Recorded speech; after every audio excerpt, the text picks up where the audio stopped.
Thank you very much, ladies and gentlemen. I'm very pleased to speak before you today. And it's a particular honor to stand here with you today and discuss international criminal law. It's an honor because approximately 15 years ago, I was a student here at the faculty and organized one of the first international criminal law conferences at this faculty with international speakers, and together with Elsa Vienna and Elsa Austria. So it was a great pleasure, and it is a great pleasure to see this topic discussed at the faculty again. And I think it is a pleasure because it is an incredibly important topic. And therefore, I would like to thank all the organizers, in particular the Human Boltzmann Institute, but also the law faculty for organizing such an important conference. The topic of this conference, international criminal law, is therefore also very important because it helps protect the world order and it helps protect our human rights.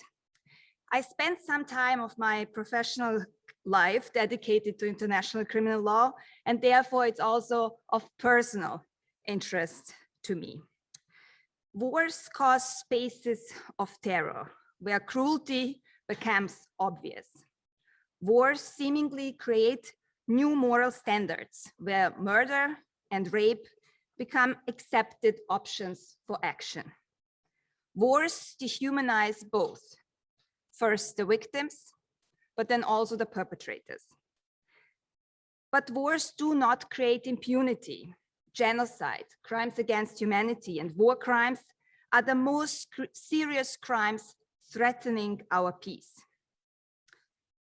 When prosecuting Nazi crimes in Austria, the Austrian judiciary, and we have to self-critically admit that, has not done enough. Many perpetrators escaped or got very light sentences.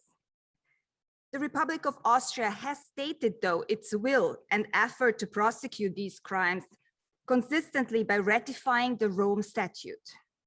According to the preamble of the Rome Statute, the aim is to ensure the effective prosecution of the most serious crimes and to put an end to impunity for the perpetrators of these crimes, and thus to contribute to the prevention of such crimes.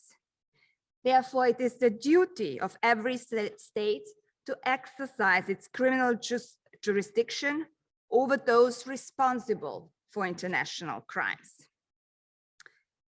Thus, not only these provisions, but also our Austrian moral obligation obligates us to act consequently and efficiently when prosecuting core international crimes, despite of the legal and factual problems that are well known in this context. It is therefore of highest importance to exercise jurisdiction and to put an end to impunity.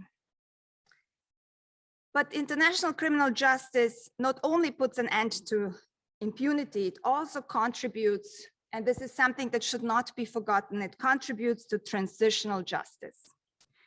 If you take the ICTY, for example, the ICTY was founded in 1993. And if you recall, this was in the mid of the war in former Yugoslavia.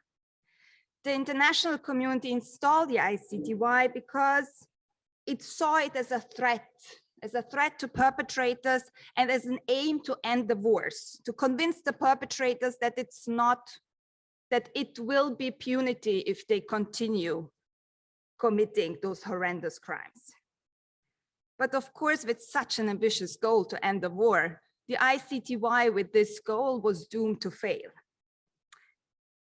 But if you think of the ICTY and its legacy, I would not say that it failed, because it helped transitional justice and it helped reconcile, and it's still helping reconcile societies after peace was negotiated. And why is this the case? First, international criminal law and the criminal tribunals help to individualize the guilt for genocide, for crimes against humanity, for war crimes. It helps the victims and the perpetrators and the perpetrator nations and victim nations to move on, allowing them to move from generalizing the crimes and blaming one entire nation for the crimes, and helping them to canalize the guilt towards individuals who incited the people, who aided and abetted genocide, crimes against humanity, and war crimes. And second, in particular, looking at the ICTY and also other tribunals, it leaves a huge evidence base. It leaves a track record. It leaves an evidence base of the crimes, for the victims, and of the perpetrators. And this allows future generations to deal with the past properly and not rely on so-called family stories. Because it was those stories, if you recall former Yugoslavia, it was those stories told within families about past crimes that happened centuries ago, about victims and perpetrators centuries ago, that helped to incite the people and made them raise the guns against their neighbors. And lacking this possibility to properly and honestly deal with the past can provide a fertile soil for future wars, for extreme nationalism, for fascism, and ultimately can also lead to war crimes. That's why I think that international criminal law and the evidence base, the track record that it leaves behind is so important for transitional justice, and it's so important to help the future generation to deal with the past. As you can see, the importance of this topic is very important to me, also very important to me personally. And having said this, I wish you all a very productive conference.